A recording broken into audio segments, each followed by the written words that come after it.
On the morning of November 1st, 1943, a 23-year-old Marine sergeant made a decision that would save thousands of lives and cost him his own. What happened in those final minutes on a blood-soaked beach in the South Pacific remains one of the most extraordinary acts of individual courage in Marine Corps history. This is a story of impossible odds, split-second judgment, and the kind of sacrifice that reshapes the course of war itself. Before we begin, please subscribe to this channel and stay with us until the very end. When you finish watching, leave a comment telling us what city, state, or country you are watching from. Now, let us take you back to that terrible morning when one man stood between victory and catastrophe. The island of Bougainville rose from the Solomon Sea like a fortress of green darkness, its volcanic peaks hidden beneath layers of tropical cloud that never fully burned away even under the equatorial sun.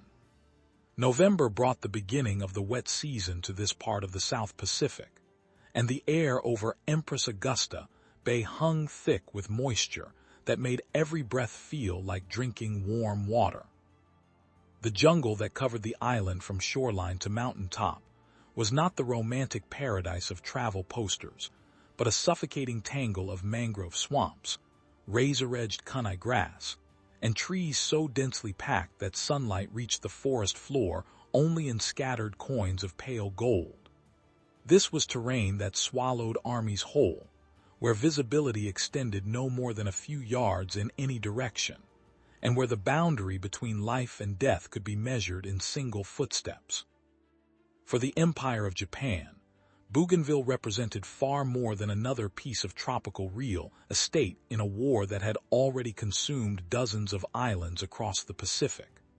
The massive Japanese naval and air base at Rabaul, located on the island of New Britain, roughly 200 miles to the northwest, served as the operational heart of Japanese military power in the entire South Pacific theater. From Rabaul, Japanese bombers could strike Allied positions across hundreds of miles, while Japanese naval forces threatened supply lines that sustained the entire Allied war effort in the region.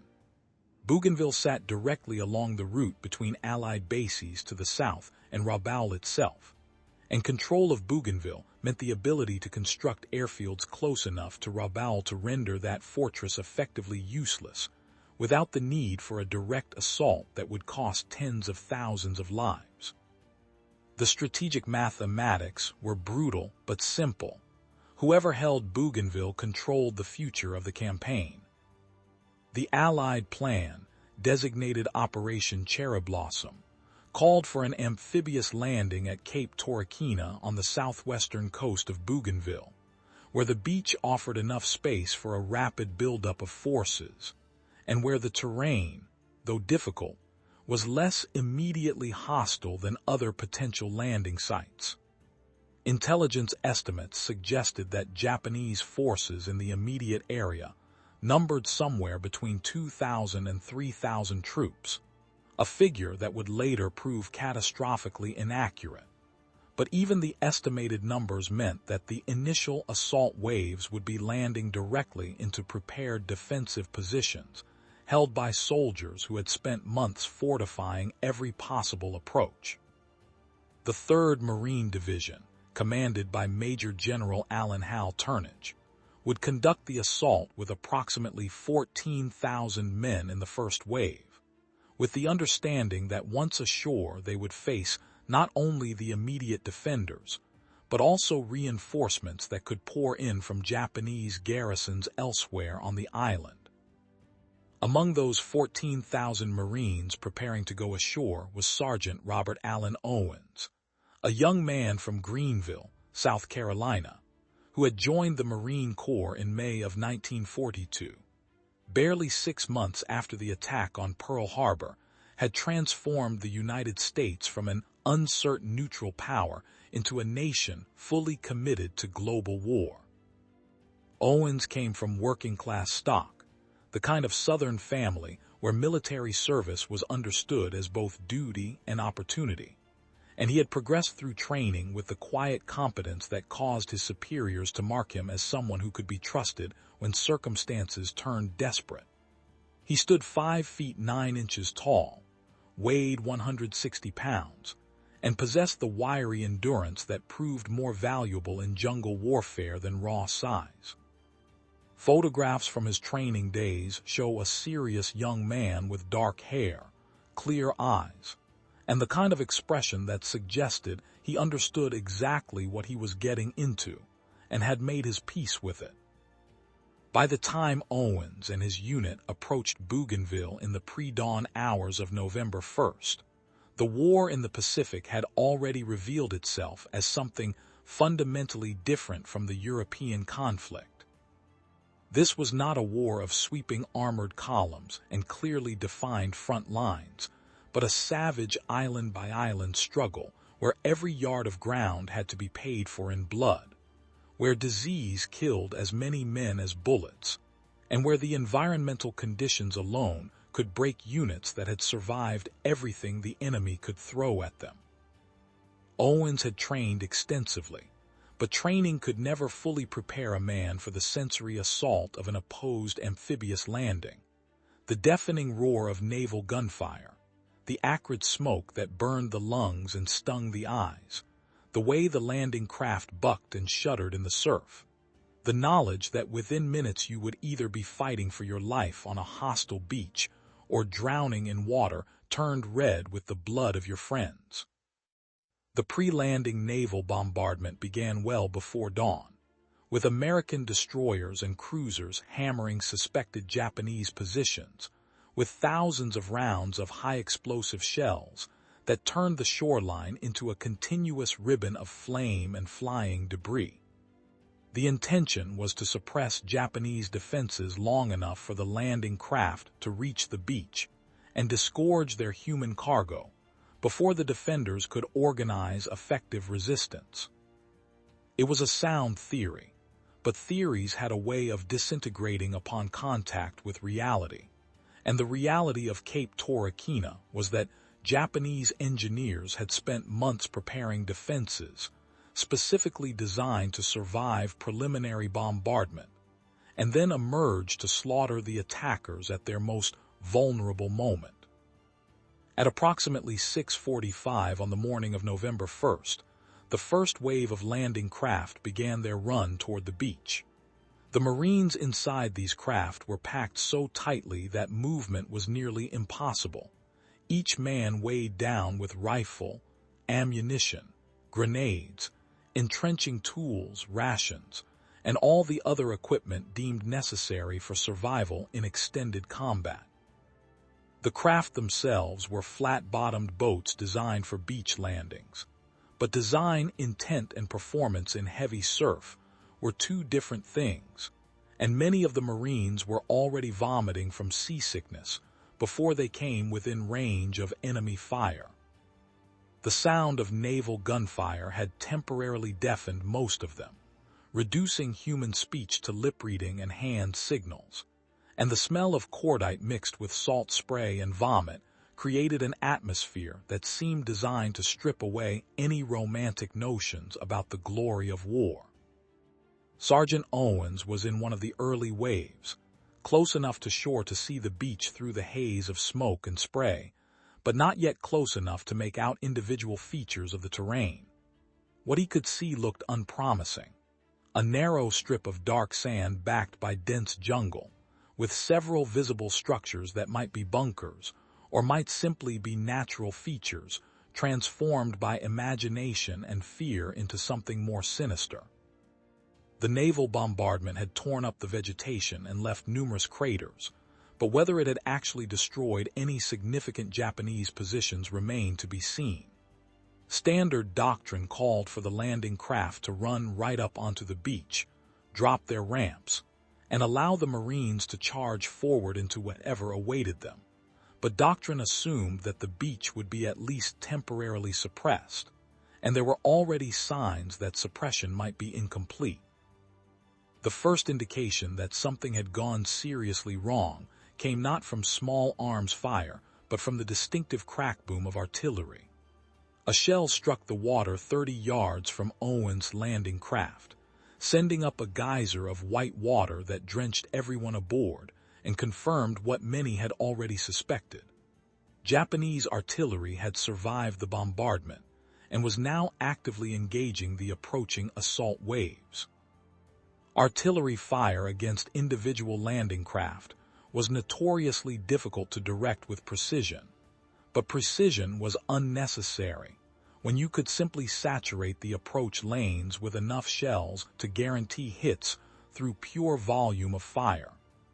Within seconds, multiple shells were falling among the landing craft, and Owens watched as one boat approximately 50 yards to his left took a direct hit that transformed the vessel, and everyone aboard into a brief orange fireball followed by scattered debris floating on water that had suddenly turned dark with fuel, oil, and blood. The coxswain driving Owens' landing craft was screaming something that might have been a warning or might have been a prayer, but the words were lost in the overwhelming cacophony of battle. The boat lurched forward through increasingly heavy surf, and then the bottom scraped against sand and coral with a grinding sound that every Marine aboard had been trained to recognize as the signal to prepare for immediate disembarkation.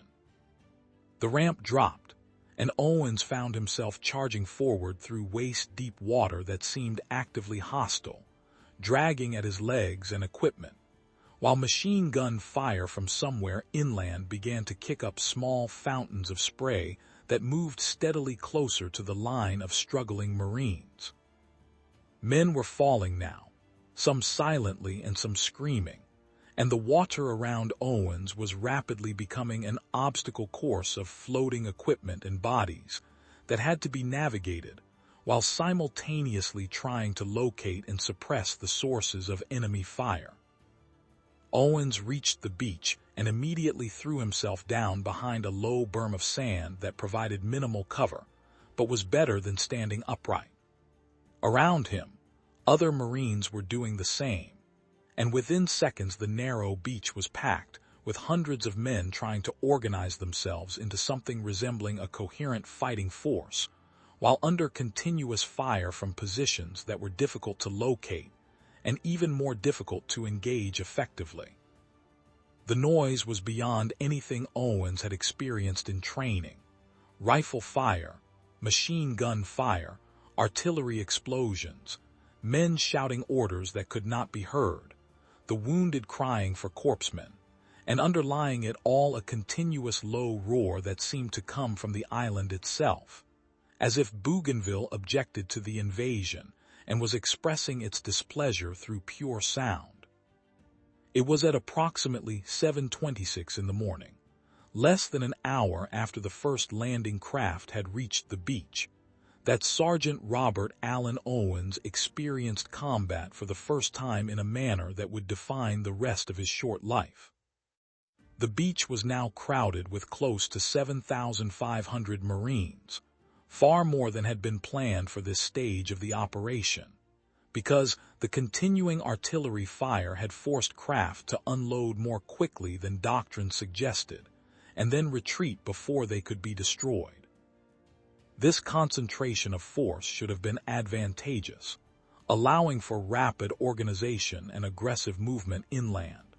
But instead the Marines found themselves effectively pinned down by a single Japanese artillery piece that was systematically destroying every attempt to advance.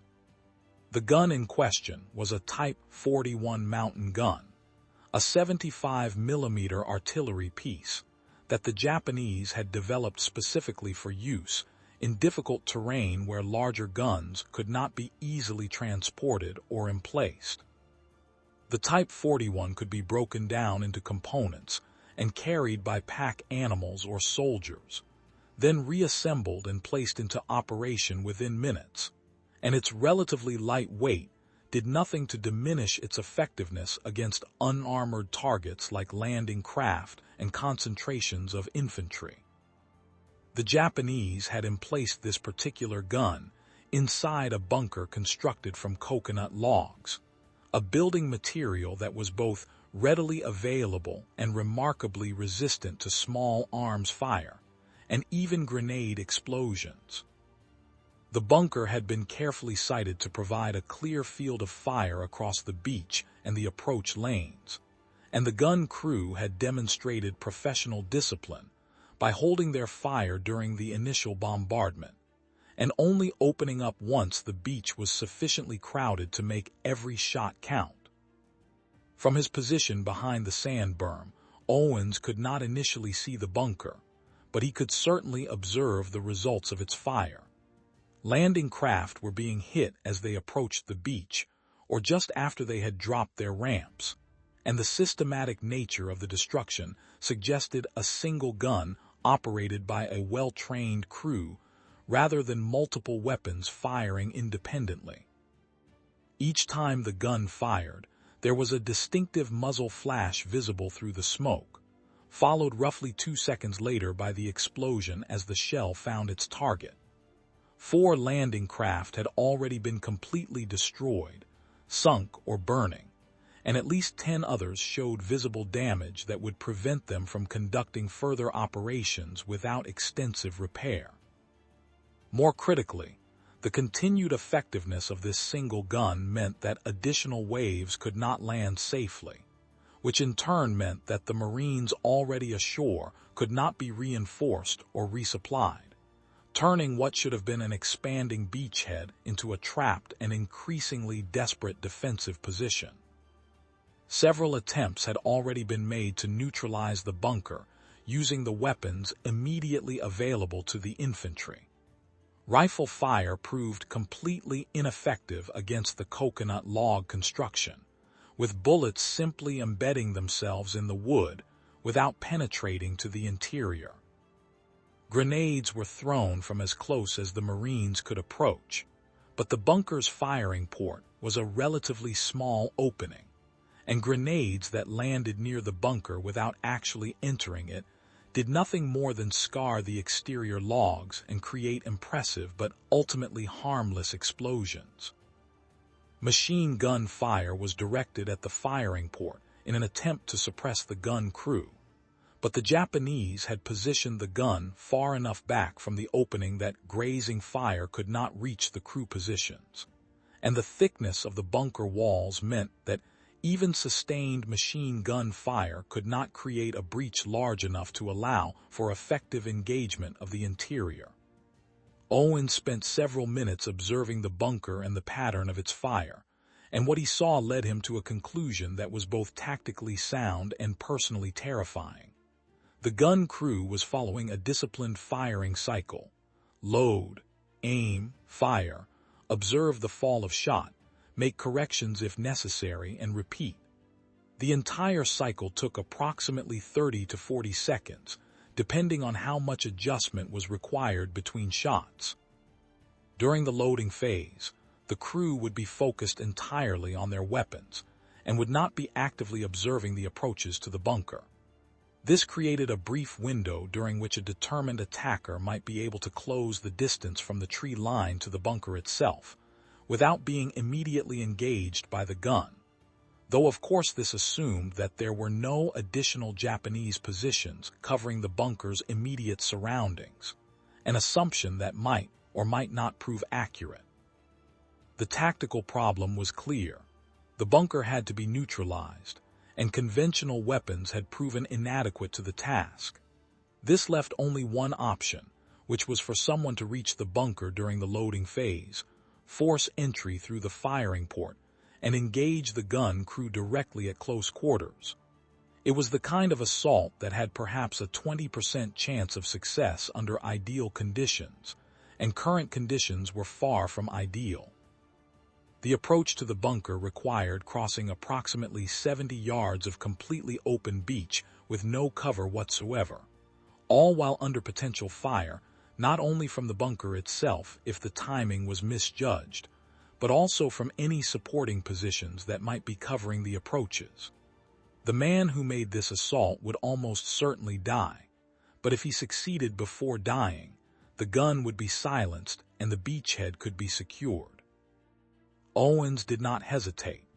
He later told no one exactly what went through his mind during those few seconds when he decided to make the assault, and so we are left to infer his reasoning from his actions. He was a sergeant, which meant he was responsible for the lives of the Marines in his immediate command. He was trained to evaluate tactical situations and make rapid decisions based on available information.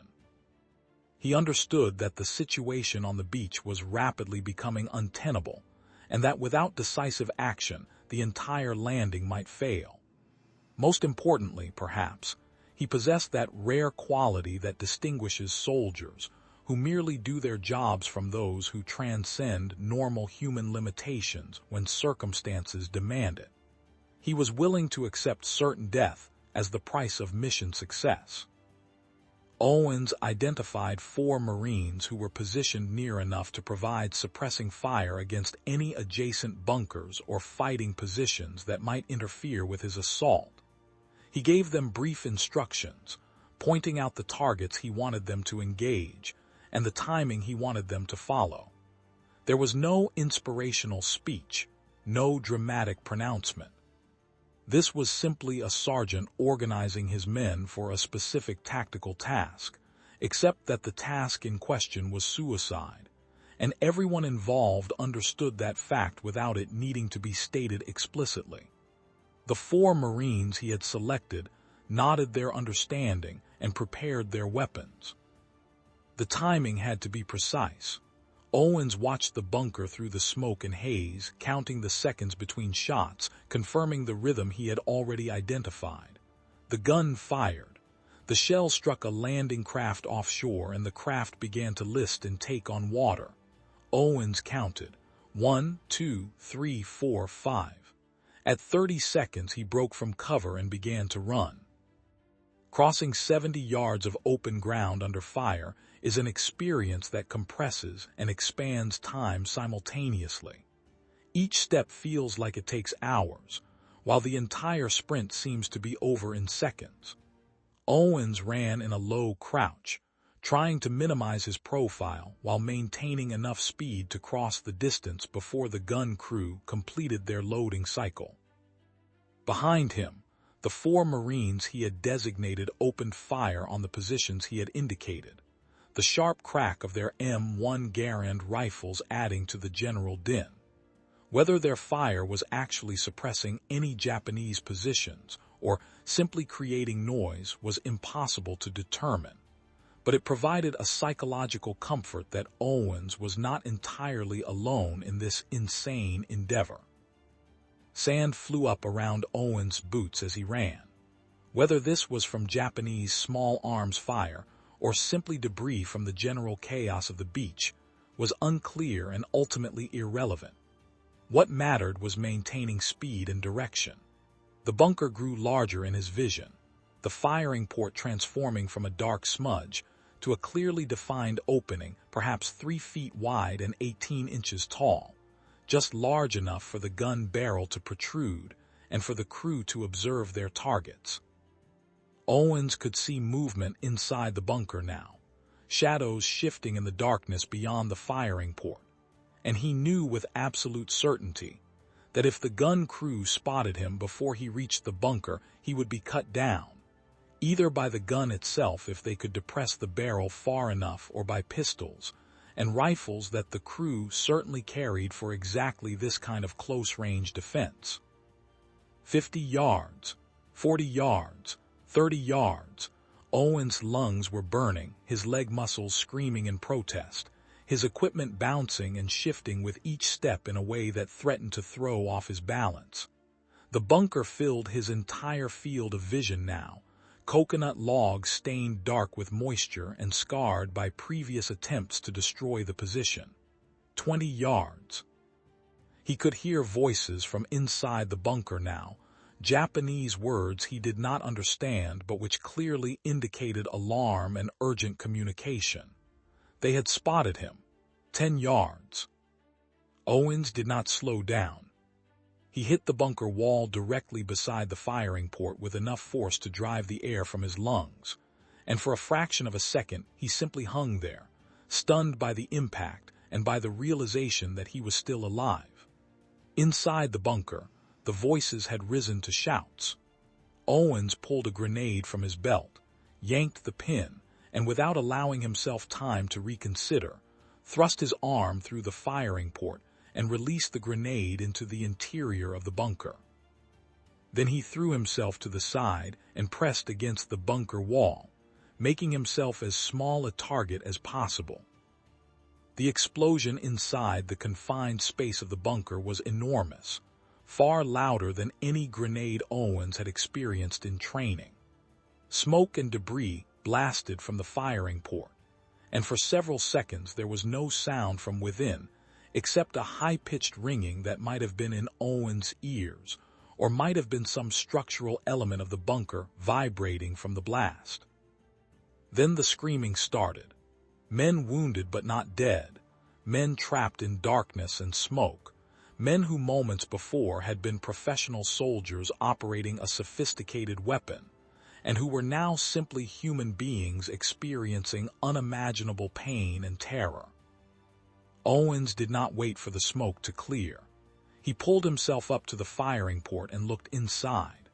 The interior of the bunker was a chaos of smoke and shadows, with the artillery piece itself still intact but canted at an angle that suggested the trail had been knocked loose from its mounting. Bodies were visible on the floor of the bunker, but whether they were dead or wounded Owens could not immediately determine. What he could see was that the firing port was wide enough for a determined man to force his way through, if he was willing to scrape skin and tear equipment in the process. Owens went through the firing port head first, pulling himself forward with his arms while his legs scrambled for purchase against the exterior wall. The coconut logs scraped his back and caught on his equipment, but he forced himself forward through sheer determination, and then he was inside the bunker, rolling to his feet with his rifle coming up to firing position even before his eyes had fully adjusted to the darkness. The interior of the bunker was perhaps 12 feet by 8 feet, with a low ceiling that forced Owens to crouch. The 75mm gun dominated the space, its barrel still protruding through the firing port. 3 Japanese soldiers were visible, one clearly dead from the grenade blast, one wounded and unconscious, and one struggling to rise despite obvious injuries. This third soldier was reaching for a pistol that had fallen nearby, and Owens shot him twice in the chest before the man could bring the weapon to bear. The report of the rifle inside the confined space was deafening, and Owens felt blood running from his left ear, though whether from the gunfire or from scraping through the firing port he could not determine. Movement to his right. A 4th Japanese soldier had been concealed behind the gun itself and was now emerging with a rifle raised. Owens tried to pivot, but his foot caught on debris and he stumbled. The Japanese soldier fired and missed, the round passing so close to Owens' head that he felt the pressure wave. And then Owens was firing from his knees, the M1 Garand bucking against his shoulder, the muzzle flash illuminating the bunker interior in strobing bursts that revealed details too quickly to be processed consciously. The Japanese soldier went down, and Owens scrambled to his feet, breathing hard, his hands shaking with adrenaline. The bunker was secure, or at least Owens thought it was secure, until he noticed the darkness at the back of the structure. Not just shadow from the lack of light, but genuine depth. An opening. The bunker was not a single isolated position, but part of a larger complex connected by trenches or tunnels. Even as this realization formed, Owens saw movement in that opening and understood that the surviving members of the gun crew had retreated into the trench system, and that if he did not pursue them immediately, they would regroup, obtain reinforcements, and potentially retake the bunker or establish new firing positions elsewhere. What happened next defied every principle of infantry tactics that Owens had been taught. Pursuing fleeing enemies into confined spaces where they held every advantage was suicide. The proper action would have been to secure the bunker, call for reinforcements, and then conduct a methodical clearing operation with sufficient forces to overwhelm any resistance. But Owens did not call for reinforcements. He reloaded his rifle, checked that his grenades were still accessible, and then moved into the darkness of the trench system alone. The Japanese had constructed their trench network with defensive efficiency, incorporating sharp turns that prevented grenades from being thrown far and narrow choke points that forced attackers to expose themselves before they could engage defenders. The trenches were roughly 4 feet deep and 2 feet wide, with floors that alternated between loose sand and coral fragments that made quiet movement impossible. Owens moved forward in a low crouch, his rifle at the ready, knowing that every corner might conceal an enemy and that the confined space made grenades as dangerous to the thrower as to the target.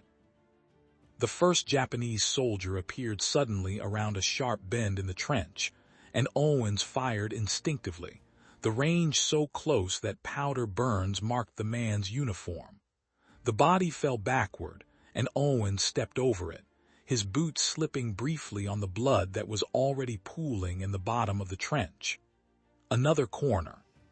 Another Japanese soldier, this one throwing a grenade that landed at Owens' feet and would have killed him if he had not reacted instantly, kicking the grenade back around the corner and throwing himself flat against the trench wall as the explosion sent fragments and debris flying overhead. Owens' ears were useless now, the accumulated gunfire and explosions having reduced his hearing to a continuous high-pitched whine punctuated by dull thuds that might have been his own heartbeat or might have been explosions happening elsewhere in the trench system. He moved forward, relying on vision and on instincts he had not known he possessed. Another Japanese soldier emerged from a side passage, and Owens shot him. The rifle's action locked back, indicating an empty magazine, and Owens dropped the rifle and drew his M1911 pistol in a single fluid motion that he had practiced thousands of times in training, and was now performing for the first time in actual combat. The pistol felt different in his hand than the rifle, heavier, more personal, a weapon designed for close quarters killing where you could see the man you were shooting, and he could see you. Owens moved deeper into the trench system, the pistol extended in front of him, his finger resting on the trigger guard until the moment came to fire. The trenches branched and intersected in a pattern that might have been planned or might simply have evolved organically as the Japanese expanded their defensive positions. Owens had no map, no understanding of the overall layout, and no idea whether he was moving toward the enemy or simply getting lost in an underground maze that would eventually become his tomb. A Japanese soldier appeared from a side passage and tackled Owens before he could bring the pistol to bear. Both men went down in a tangle of limbs, each trying to bring a weapon into play while simultaneously preventing the other from doing the same. The Japanese soldier was strong and well-trained, and for several seconds the outcome was genuinely uncertain. Then Owens got his pistol free and fired twice into the man's torso at contact range, the muzzle blast setting the man's uniform on fire and filling the trench with smoke and the smell of burning cloth and worse things. Owens struggled to his feet, gasping for air, and realized that he was wounded. At some point during the struggle, the Japanese soldier had managed to stab him, possibly with a bayonet or possibly with a knife, and blood was now soaking through Owens' uniform on his left side. The wound hurt, but pain was irrelevant. What mattered was whether the injury would prevent him from continuing to fight, and after a brief self-assessment, Owens determined that he could still move and shoot, which meant he could still pursue the gun crew. The trench system opened into a larger chamber, possibly a command post or ammunition storage area, and Owens found himself facing 3 Japanese soldiers who had apparently been regrouping after their retreat from the bunker. All 4 men reacted simultaneously, weapons coming up, but Owens fired first, emptying the pistol's magazine in rapid succession. 2 of the Japanese soldiers went down immediately. The third was hit but not killed and returned fire with a pistol of his own, the round striking Owens in the right shoulder and spinning him partially around. Owens dropped his empty pistol and lunged forward, closing the distance before the Japanese soldier could fire again. They grappled briefly, and then Owens got his hands around the man's throat and squeezed with every ounce of remaining strength. The Japanese soldier struggled, then weakened, then stopped moving entirely. Owens released him and staggered backward, his breathing ragged, his vision beginning to narrow at the edges in a way that suggested blood loss was becoming a serious problem. The chamber was silent except for Owens' breathing and the distant sounds of battle filtering down through the trench system. Owens counted bodies, 3 in this chamber, 1 in the previous section of trench, 1 around the corner before that, 4 in the bunker itself. 9 men, which matched the standard crew for a Type 41 mountain gun plus additional defenders. The gun crew had been eliminated. Owens tried to move back toward the bunker, back toward the beach and his own lines, but his legs would not cooperate. He made it perhaps 10 feet before his knees gave out, and he collapsed against the trench wall, sliding down until he was sitting on the floor with his back against the packed earth. The wound in his side was bleeding freely now, and the shoulder wound had mostly numbed his right arm.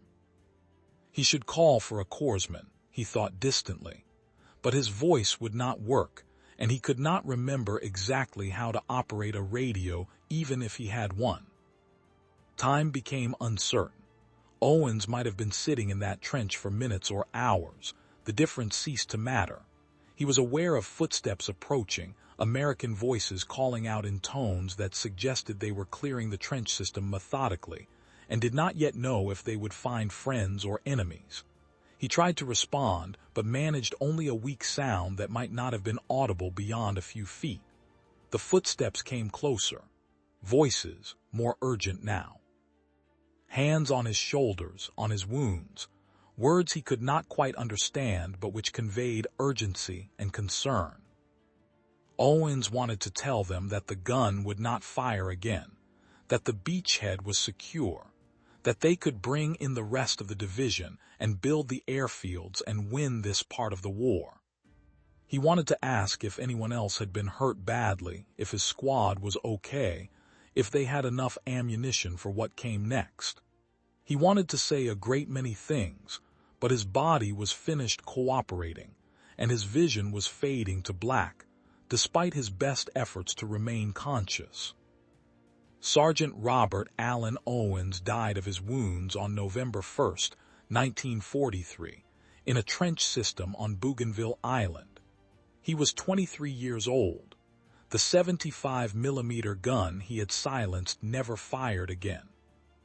The beachhead at Cape Torquena was secured, and within weeks American engineers had constructed airfields from which bombers could strike Rabaul continuously, rendering that massive Japanese fortress strategically useless, without requiring the catastrophic direct assault that would have cost thousands of American lives. The isolation of Rabaul effectively ended Japanese naval dominance in the South Pacific and contributed directly to the eventual Allied victory in the Pacific theater. For his actions on November 1st, Sergeant Robert Allan Owens was posthumously awarded the Medal of Honor, the United States military's highest decoration for valor in combat.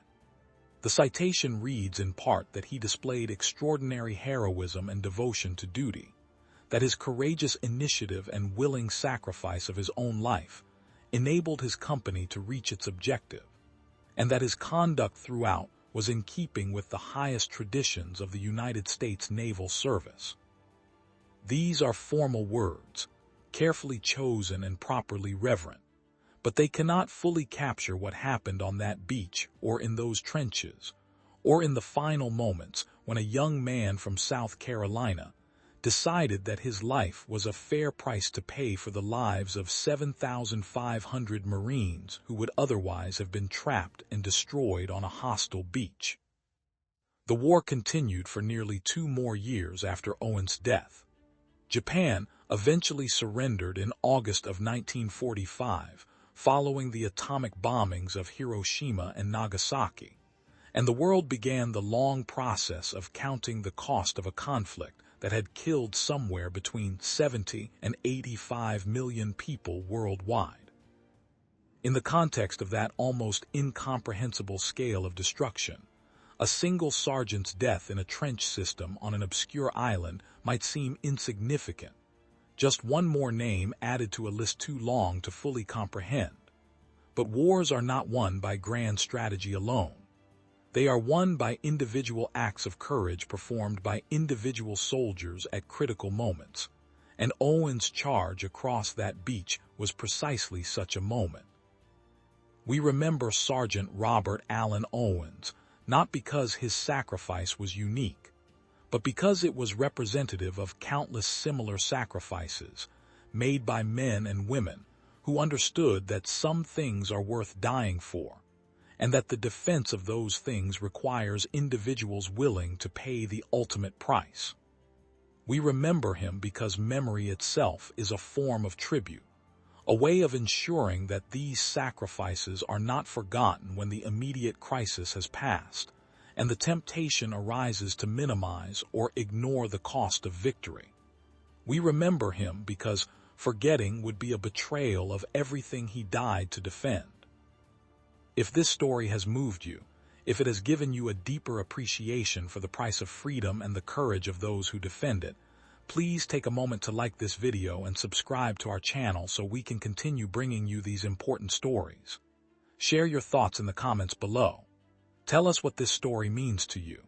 Most importantly, tell us where you are watching from, what city, state, or country you call home. Let us know that Sergeant Owens' sacrifice is being remembered around the world. What does heroism mean to you? When you think about sacrifice and service, what examples come to mind? How do we ensure that stories like this one continue to be told to future generations who will never have the opportunity to hear them directly from those who were there? Leave your thoughts below, and thank you for watching.